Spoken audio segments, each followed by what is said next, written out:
मेरे भारत का हर कोई डरने वाला नहीं, लड़ने वाला है। जैसे हम इंडिया गठबंधन बनाकर सबके सामने आए हैं, अगर आप में हिम्मत है तो बीजेपी को मैं कहता हूं, चुनौती देता हूं कि बाकी सारी लोगों को छोड़ दो, आप सीधा आपके बैनर पर लगा दो कि बीजेपी के साथ जो 3 साथी पार्टी है वो ईडी, इनकम टैक्स और सीबीआई है, कि एक व्यक्ति और एक पार्टी की सरकार देश के लिए खतरनाक हो गई है।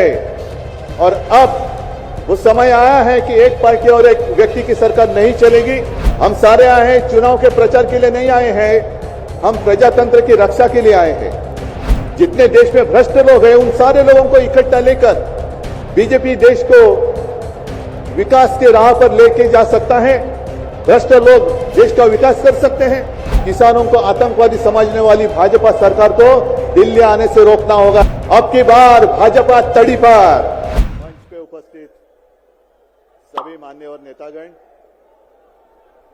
और मेरे सामने लाखों की संख्या में उपस्थित मेरे देशभक्त, देशप्रेमी भाई और बहनों,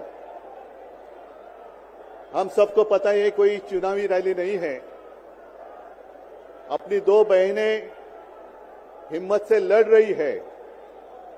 अगर बहन हिम्मत से लड़ रही है तो भाई कैसे पीछे रहेगा। और इसलिए हम सब दोनों अपनी जो बहनें हैं, कल्पना जी हैं, सुनीता जी हैं, आप चिंता मत करो। सिर्फ हमें नहीं, पूरा अपना देश, हिंदुस्तान आपके साथ में है। देश में जो स्थिति है मैं दोहराना नहीं चाहूंगा। कुछ दिन पहले आशंका थी कि क्या हमारा देश तानाशाही की ओर चल रहा है, लेकिन अब वो आशंका नहीं रही, अब वो सच्चाई है। अगर बीजेपी सरकार को ऐसे लग रहा होगा कि अरविंद जी को अरेस्ट किया, हेमंत जी को अरेस्ट किया तो लोग डर जाएंगे, लेकिन उनको आज तक पता नहीं, उन्होंने अपने देशवासियों को कभी पहचाना नहीं। मेरे भारत का हर कोई डरने वाला नहीं, लड़ने वाला है। और अगर हिम्मत है तो बाकी आपकी सारी एजेंसीज हैं, ईडी, सीबीआई, इनकम टैक्स। जैसे हम इंडिया गठबंधन बनाकर सबके सामने आए हैं, अगर आप में हिम्मत है तो बीजेपी को मैं कहता हूं, चुनौती देता हूं कि बाकी सारी लोगों को छोड़ दो, आप सीधा आपके बैनर पर लगा दो कि बीजेपी के साथ जो 3 साथी पार्टी है वो ईडी, इनकम टैक्स और सीबीआई है। लेकिन अब समय आया है, कितने दिन तक हम उनकी आलोचना करते रहेंगे। अब तो उनका सपना ऐसा है कि 400 पार। मैं पूरे देश को आह्वान करना चाहता हूं कि एक व्यक्ति और एक पार्टी की सरकार देश के लिए खतरनाक हो गई है। और अब वो समय आया है कि एक पार्टी और एक व्यक्ति की सरकार नहीं चलेगी। पूरे देश को मैं आह्वान करता हूं कि हम सबको अब चाहिए, मजबूत देश चाहिए और मिलीजुली सरकार हमें लानी ही होगी। देश में जितने सारे प्रांत हैं, जितने सारे राज्य हैं, उनका सम्मान करने वाली सर्वतोमुखी सरकार अगर हम लाते हैं तो ही देश बच सकता है, नहीं तो फिर आपका सवाल है, आपका भविष्य आप किसके हाथ में देना चाहते हो। हम सारे आए हैं चुनाव के प्रचार के लिए नहीं आए हैं, हम प्रजातंत्र की रक्षा के लिए आए हैं। और कैसी सरकार है, अरविंद जी के ऊपर इल्जाम लगा दिया, डाल दिया जेल में। हेमंत जी के ऊपर इल्जाम लगा दिया, डाल दिया जेल में। ये कौन सा तरीका है। इनके पास जितने सारे लोग हैं, मैं आपके सामने आने से पहले कुछ पत्रकारों के साथ वार्तालाप कर रहा था और उन्होंने कहा कि उद्धव जी अब उन्होंने इनको साथ में ले लिया, उनको साथ में ले लिया। जिनके ऊपर भ्रष्टाचार के आरोप खुद भाजपा ने लगाए थे, उनको उन्होंने वॉशिंग मशीन में डालकर साफ सुथरा नहला धोलाकर अपने मंच पर विराजित कर दिया।